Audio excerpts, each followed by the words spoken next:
Welcome, boys and ghouls. How is your spooky times going?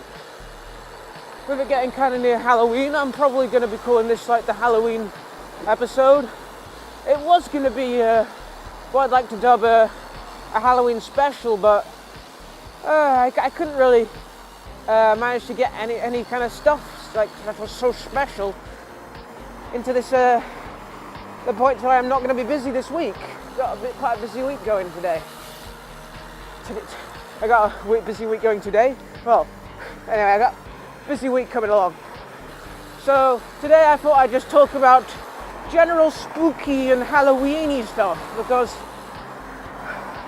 I figured that would be, best way to spend the time, because if there's one thing that Halloween is, it's kind of something of a bit of a nostalgic little bone that we all have in our body, that we can all share about all the little spooky things that happened in our childhood and whatnot.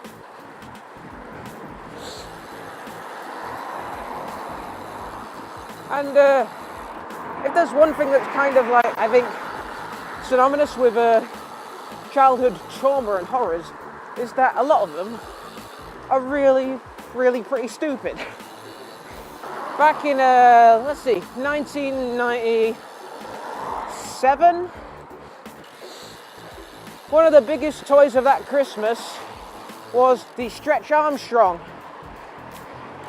which, for those kids who don't know what a Stretch Armstrong is, it's essentially like a little man with a really weird face that you suck all the air out of, and you can stretch his arms out and put him into different poses. Anyway, being that I was from a home that could afford such bountiful delights, my mother and or father got me the villain of it, or at least some sort of monster thing of it. And oh my god, did it haunt my fucking nightmares. It had this stuck on horrible grin. This horrifying thing.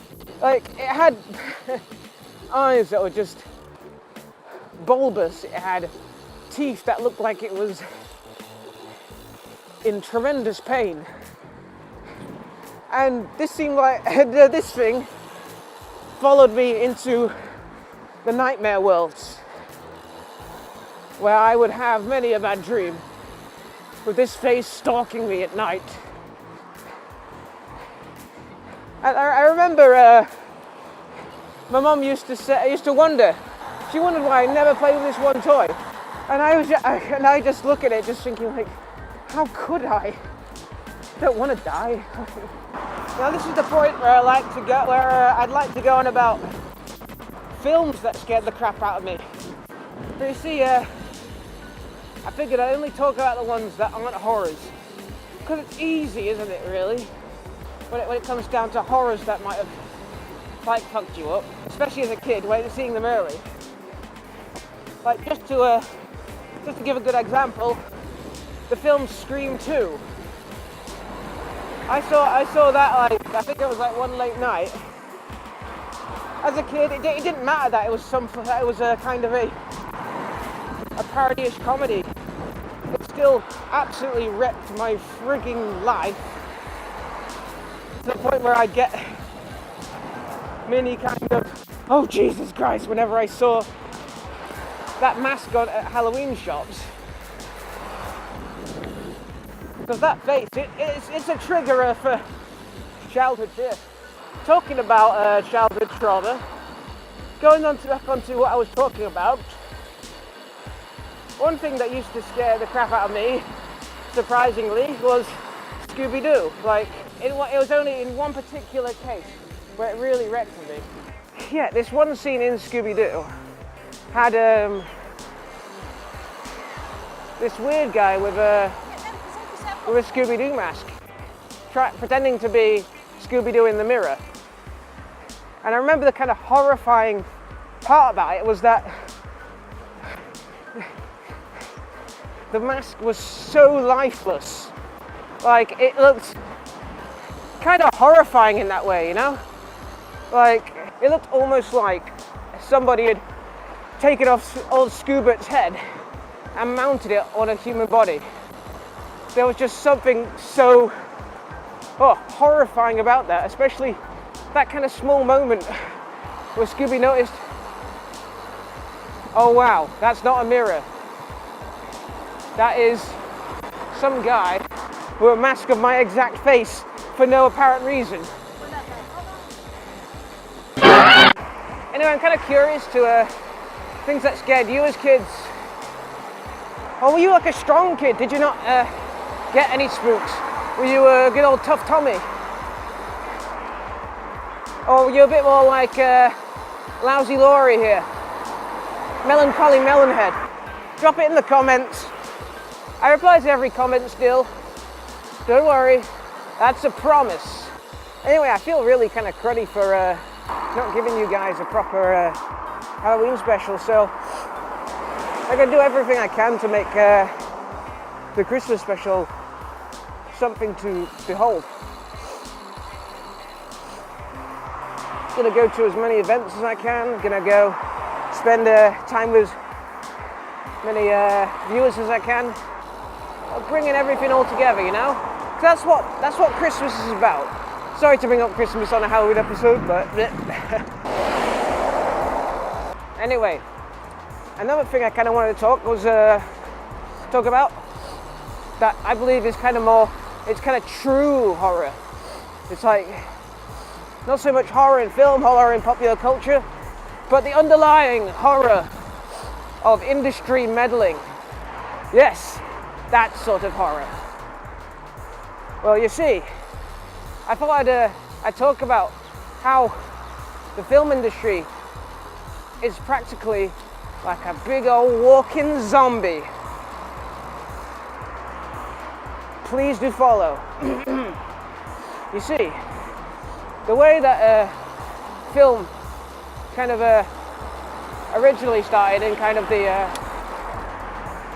the glory days of cinema was with said industry putting money into a director that had a good idea, that had a dream, you know? He had something that he was really passionate about, and he'd sell it to these industries saying, hello, I am Steven Spielberg, I have an idea for a horror film that will push forward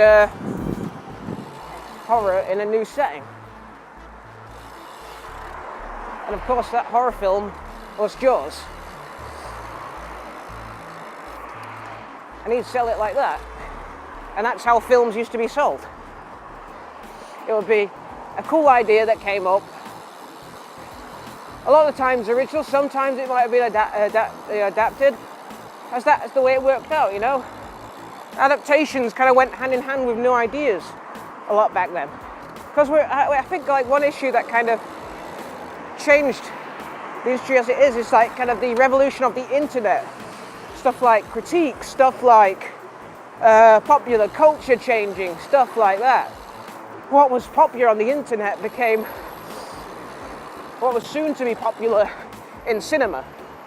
Well, you see, the way that film works now isn't so much a guy going in saying, hey, here's a cool new idea. It's, hey, this is Jaws, but with A, B, or C.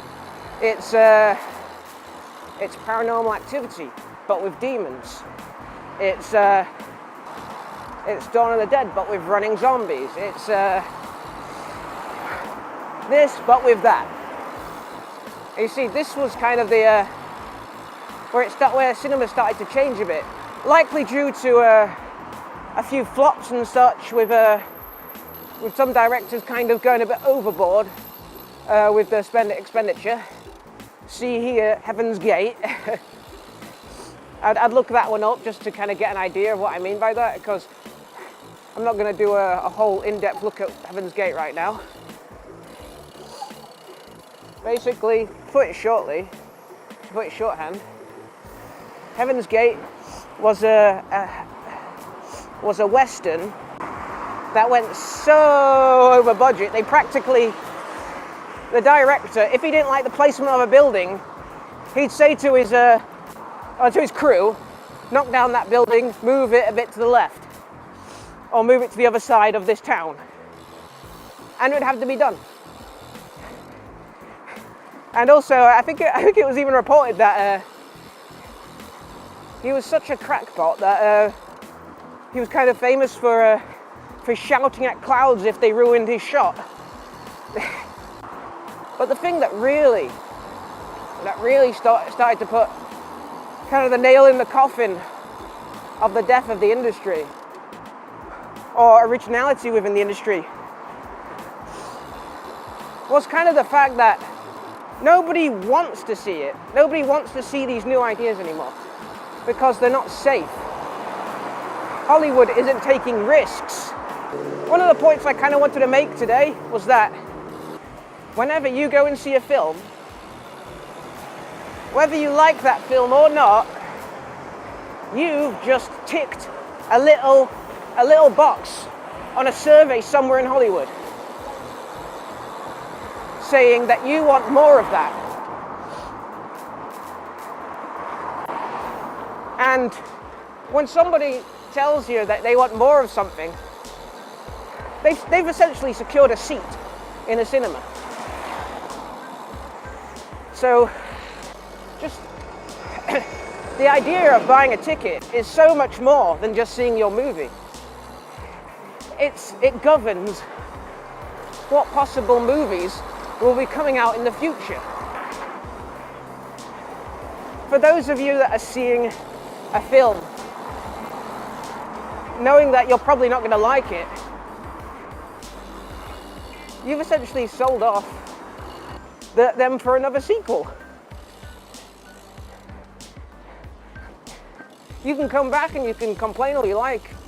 A lot of the times, not even critique can change things. A lot of the time it does. It sometimes changes some of the editing process. It sometimes changes the flow of money within Hollywood, because people don't want to make bad films. They just want to make films that are going to get money. And that's why a lot of the art in cinema has gone, at least contemporary cinema. Because if they make a film that challenges you, there's a possibility you won't like it. And if you don't like that film, you won't buy a ticket, you won't buy the merchandising. There's only a very small amount of directors in Hollywood that can get away with making their own films from their own ideas and taking risks. People like Quentin Tarantino, like to a certain degree, James Cameron, even though he makes trash now, he's allowed to get his ideas made and all that. You know, he can make them happen. And he's one of the lucky few, because he knows that he's already got an audience, because people go to see his name, you know? So next time you go to see your blockbuster,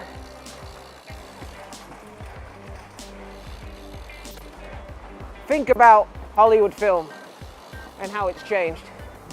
Think about your contemporary cinema. Think about the history of, think about all those films, like Back to the Future, like Jurassic Park.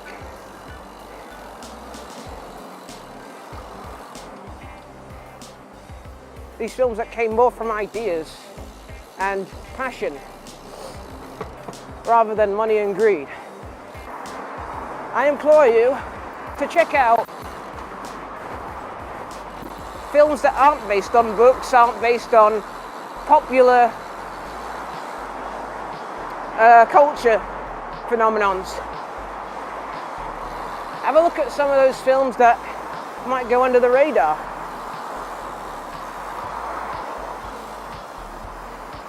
Because you're more likely to find a less watered down experience. And with that long, arduous chat about film and the zombie that is film industry, I bid you adieu. Hope you have a nice day as well. Remember to leave a comment about some of your favourite Halloween memories, things that scared you, all that fun stuff.